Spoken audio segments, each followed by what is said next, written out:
Hey everybody, welcome back to the Relentless Sportsman channel. In today's video, I'm going to show you what I use when I go kayak fishing. It's affordable, it's practical, and it works, guaranteed. You're not going to want to miss this one. Stay tuned. Everything I'm about to show you is going to be listed down in the description. I might not be able to find the link, but I will tell you all the prices for my entire setup except the fishing rods and reels, because that is anyone's game. You can use whatever you want for that. So what I'm going to do is I'm going to start in the back of the kayak, work my way up, and explain to you exactly what I'm using. So in the back, what you see is a little bag, and this bag acts as a cooler.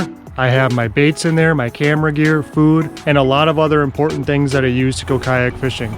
The greatest asset of using a bag like this is that when I wade in the water, I put it on my back and I'm mobile and I can go just about anywhere without it weighing me down.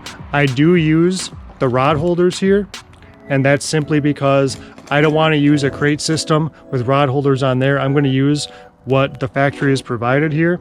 The rods spread out. I like the fact that I don't have to reach directly behind me right here, try to access the rods. I can just simply turn around with either arm and they're right here sticking out of the kayak. I also use this river anchor right here, and that's attached to a cord or a rope with my anchor trolley. This anchor trolley is essential if you're going to be fishing in current especially, or if you're going to be fishing in rivers on a windy day. I'll explain this anchor trolley in just a moment, but it starts at the back, goes all the way up to the front. And what I do is I use this rope. This rope is very, very good at securing the boat. I don't use a dog leash retrieval. Instead, I use a rope like this and I just wind it up, I shove it under my seat, and I keep it there. In order to plug up the kayak so I don't get water on my rear end when I'm fishing, I use these practice golf balls. They work really, really well. This seat is very, very good. It pops in and out. If I want to use it for turkey hunting, going to sit on a beach, want to take a break on a sandbar and fish, I can always use this seat. It pops right out. The reason why I got this kayak is because of this seat. It's super light, folds up, it goes anywhere you want to go. Moving on to the front here, you will see that I have this waterproof container and an S-beaner down here. This S-beaner comes off really easily. If I want to take that, clip it out of my bag when I go for a walk, if I don't want to leave it alone. Inside here, I always keep three things: car key, cell phone, and my hemostat. In case I get a pike, some kind of fish that needs to get the hook removed immediately, I need that right in front of me, ready to go at all times. I simply shut that. If my kayak tips over, this isn't going anywhere. It's staying right here. Of course, I have to have my water. This is important. This is something that a lot of people don't think about, but this is a double-walled aluminum water bottle. It keeps the water cold for a long time. It's pretty much indestructible. You can basically run over it with a car, and it's not going to get dented or broken.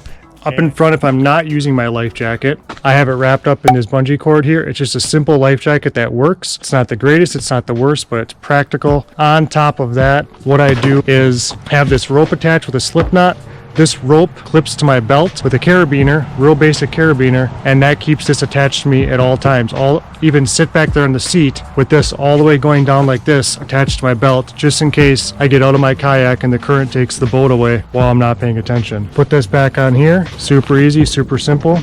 Just attach that, and then we're ready to go. There's a handle in front, there's a handle in back, drain plug, very important, and we're all set to go. Going back to these scupper plugs, if you choose not to use scupper plugs here, you can buy scupper plugs. A set of four is like $15, $16 at the store. This set of golf balls, I got like 20 of these for maybe like $5, so it's definitely worth it. Two more things actually I forgot to mention. Right here, this channel. What I can do is I can put my locator on there.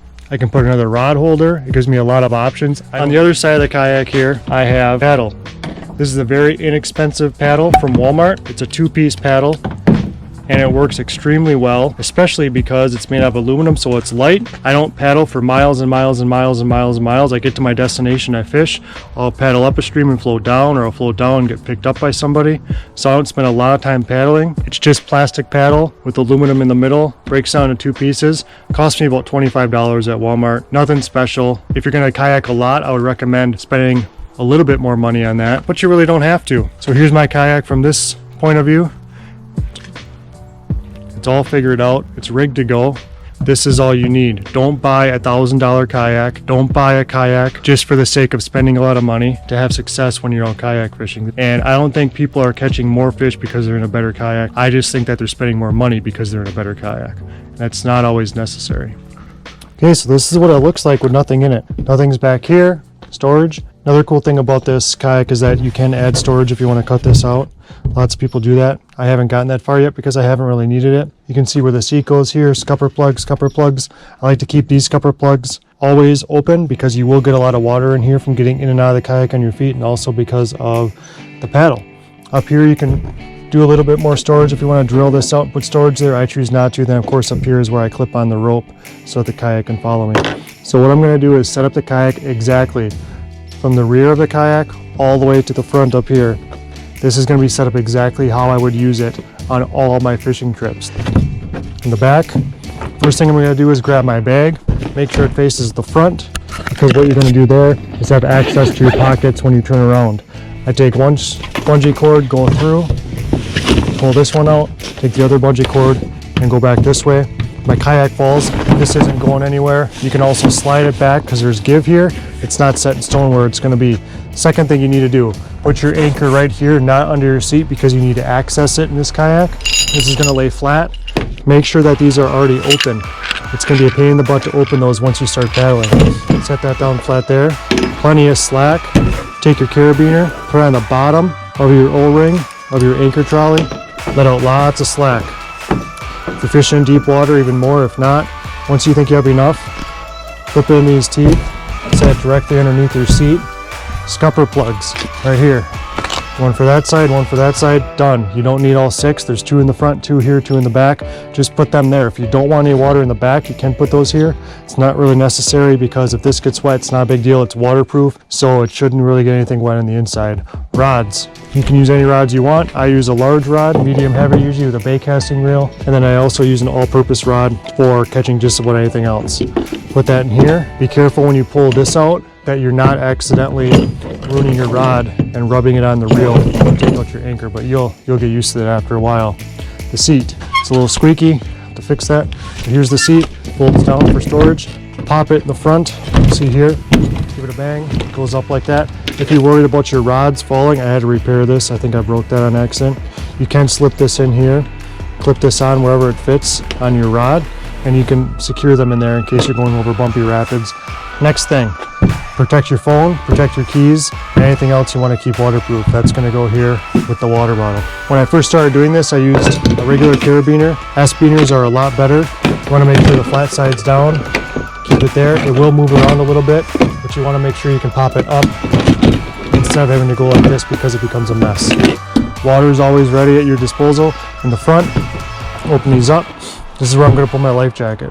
Normally I'd wear this, especially going down rapids, deep lakes, or I'm not when I'm pulling this through the woods, kayak, or when I'm wading and walking. This is where that goes, or I'm in like 1 foot of still water that's not moving. I'll definitely not wear a life jacket because it's too hot and uncomfortable, but in a lot of situations I do.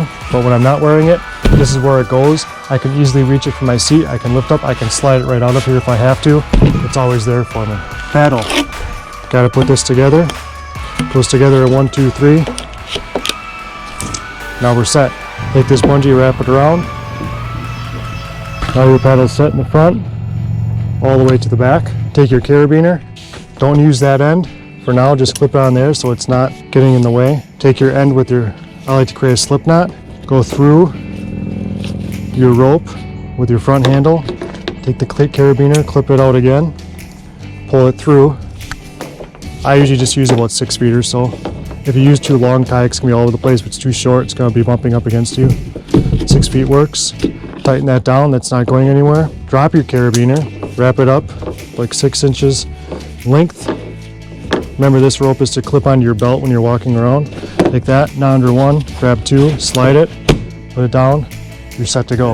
If you want to add other things like rod holders and locators, be my guest, do that. Maybe a rod holder here, and you put a locator right there. I've seen people do that.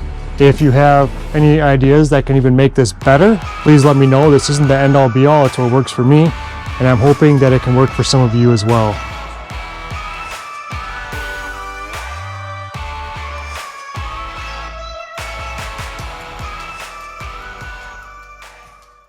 If you want to have a setup exactly like I do, with a nice comfortable seat, reliable kayak, you don't have to spend a lot of money. But with this video, I think it's going to help you find the resources you need with the links below. Thanks for visiting the Relentless Sportsman channel. My name's Corey, and my goal is to help you and encourage you to get outdoors and become a better angler and a better hunter using smart, practical ways that work. You don't need to spend a lot of money. You don't need to get fancy and technical. You just need to get the job done, and that's my goal, is to help you do that. If you haven't yet, please hit that subscribe button below the video. It really helps the channel. I'm really looking forward to creating new videos, content that are going to help a lot of different people become more successful in the woods and on the water. Thanks for watching. I'll see you next time.